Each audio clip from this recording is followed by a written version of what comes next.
Hello friends, Fortune info solution की official YouTube channel पर आपका स्वागत है। और दोस्तों, आज के इस वीडियो में कुछ नए अपडेट्स के साथ हाजिर हुए हैं। और अपडेट है नीट पीजी काउंसलिंग 2021 से रिलेटेड।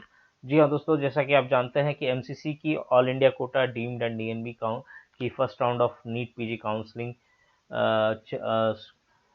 इन प्रोसेस है और काउंसलिंग चल रही है। और इसी बीच कुछ नोटिसेस आई हैं एमसीसी की ऑफिशियल वेबसाइट्स पे। और आज का हमारा ये वीडियो इन्हीं अपडेट से रिलेटेड रहेगा। आज हम कुछ इम्पोर्टेंट नोटिसेस देखेंगे और देखेंगे कि क्या अपडेट्स आई हैं। तो चलिए ये वीडियो स्टार्ट करते हैं और देखते हैं क्या अपडेट्स है। जो आप स्क्रीन पे देख रहे हैं ये इनकी सबसे पहली इम्पोर्टेंट नोटिस है अभी करेंटली जो आज आई है। और इसमें रेजिग्नेशन से रिलेटेड अपडेट्स हैं। जिन स्टूडेंट्स को अलॉटमेंट होती है फर्स्ट राउंड में और जो सेटिस्फाइड नहीं है अपने अलॉटमेंट से, जो रिज़ाइन करना चाहते हैं, वो 3 फरवरी 2022 को 4 PM इन द इवनिंग तक रिज़ाइन कर सकते हैं। उसके बाद वो रेजिग्नेशन नहीं कर सकते हैं। और जो उनकी चॉइस है वो राउंड 2 के लिए भी कंसिडर की जाएगी। और जो राउंड 2 की जो रूल्स है वो अप्लाई होंगी। साथ ही साथ अगर वो अपग्रेडेशन के लिए जाते हैं और उन्हें अगर अपग्रेडेशन नहीं मिलती है तो जो प्रीवियस अलॉटमेंट है वो वही रिटेन हो जाएगी। उसे वो उस अलॉटमेंट से वो रिज़ाइन नहीं कर सकते हैं। और जो आपकी रेजिग्नेशन लेटर होगी वो एमसीसी की पोर्टल के थ्रू ही जनरेट होगी फॉर द अलॉटेड कॉलेज, और कोई पोर्टल से कंसिडर नहीं किया जाएगा। कैंडिडेट के लिए कोई ऑप्शन नहीं है रेजिग्नेशन का अगर उन्हें राउंड 2 में अपग्रेडेशन नहीं मिलती है। इसलिए राउंड 2 अगर आपको रिज़ाइन करना है तो राउंड 1 में ही करना होगा। राउंड 2 में आप रिज़ाइन नहीं कर सकते हैं 4 PM 3 फरवरी 2022। अगर रेजिग्नेशन आपके दिमाग में है, अगर आपको अलॉटमेंट होती है और आप नहीं सेटिस्फाइड हैं, आप 3 फरवरी 2022 को 4 PM से पहले रिज़ाइन कर दें। ये नोटिस क्लियर कट बताती है। और इसके अलावा पहले क्या होता था कि 48 आवर्स की विंडो मिलती थी और उस 48 आवर्स की विंडो में सेकेंड राउंड में आप रिज़ाइन कर सकते थे और अपग्रेडेशन के लिए भी जा सकते थे। पर इस बार ऐसा कुछ नहीं होने वाला है। इस बार आपको एक पर्टिकुलर डेट दे दी गई है। अगर आप रिज़ाइन नहीं करते हैं तो वो सीट आपको कंसिडर की जाएगी।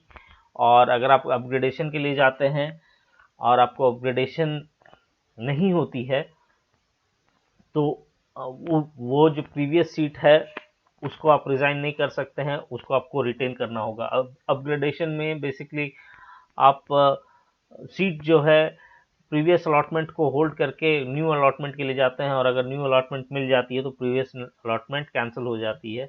लेकिन इस बार ऐसा नहीं है। अगर आपको अपग्रेडेशन नहीं मिलती है तो आपको प्रीवियस अलॉटमेंट लेना ही पड़ेगा।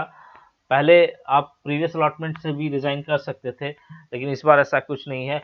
फ्रेश चॉइस फिलिंग जो है फर्स्ट राउंड, सेकेंड राउंड और मॉप अप राउंड में ही होगी।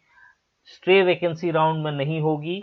इस चीज़ का ध्यान रखिएगा। मॉप अप राउंड और सेकेंड राउंड और फर्स्ट राउंड और मॉप अप राउंड की जो चॉइसेस है वही चॉइसेस कंसिडर की जाएंगी आपको स्ट्रे वैकेंसी राउंड में।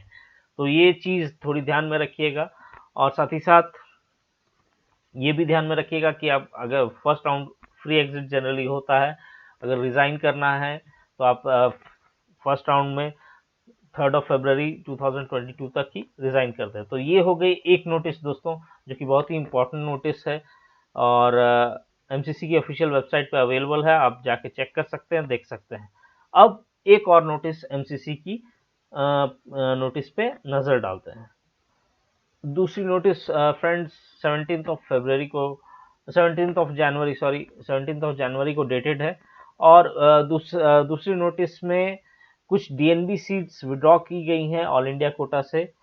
और जो सीट्स हैं वो उनके वजह से कोई डुप्लीकेशन हो गई थी सीट्स की, इसी वजह से सीट्स को विड्रॉ की गई है from all India quota matrix.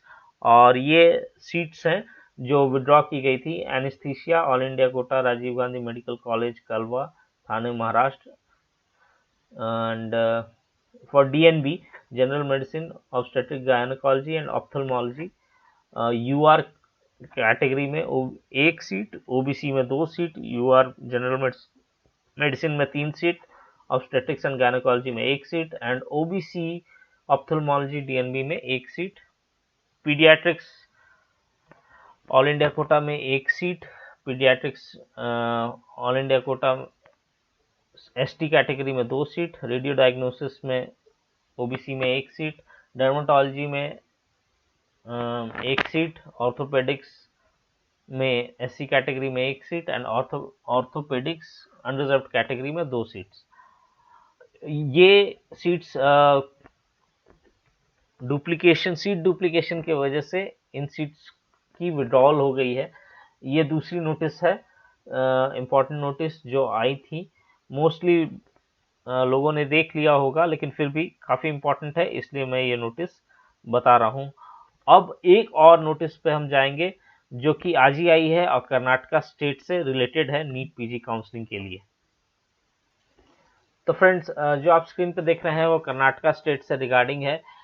Karnataka की नीट पीजी काउंसलिंग की डॉक्यूमेंट वेरिफिकेशन ऑफलाइन हो रही थी, लेकिन due to COVID reasons, norms, travel restrictions और वेरियस अदर रीजंस के वजह से कोई अगर ट्रैवल नहीं कर रहा है या कोई कोविड पॉजिटिव हो गया है या एनआरआई है या वेरियस डिफरेंट कोविड रीजंस की वजह से डॉक्यूमेंट वेरिफिकेशन की जो प्रोसेस है उसे ऑनलाइन कर दी गई है और एक लिंक अवेलेबल हो जाएगी कुछ ही बहुत जल्द अवेलेबल हो जाएगी और 21 तारीख के शाम के 5 बजे तक अवेलेबल रहेगी। और इस लिंक के जरिए आप ऑनलाइन डॉक्यूमेंट वेरिफिकेशन करवा सकते हैं। अगर आप Karnataka state NEET PG counselling 2021 में पार्टिसिपेट कर रहे हैं, आपको डॉक्यूमेंट अपलोड की ऑप्शन ऑलरेडी आ गई है, आप डॉक्यूमेंट अपलोड कर सकते हैं और उस पर्टिकुलर लिंक से आप डॉक्यूमेंट्स को वेरिफिकेशन के लिए डाल सकते हैं ऑनलाइन,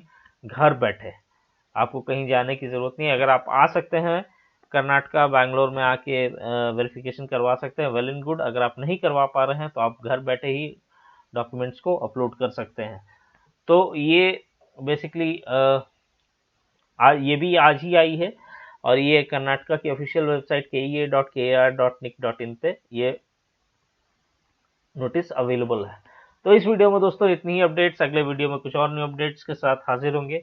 अगर आपको हमारा ये वीडियो इन्फॉर्मेटिव, हेल्पफुल, ज्ञानवर्धक और अच्छा लगा तो वीडियो को लाइक करें, वीडियो को शेयर करें, चैनल को सब्सक्राइब करें और बेल नोटिफिकेशन बेल आइकन पे जरूर क्लिक करें। और किसी भी तरीके की further information, update, help, counselling guidance, paid counselling guidance के लिए डिस्क्रिप्शन बॉक्स में दिए गए नंबर्स पे जरूर कॉल करें। Thank you.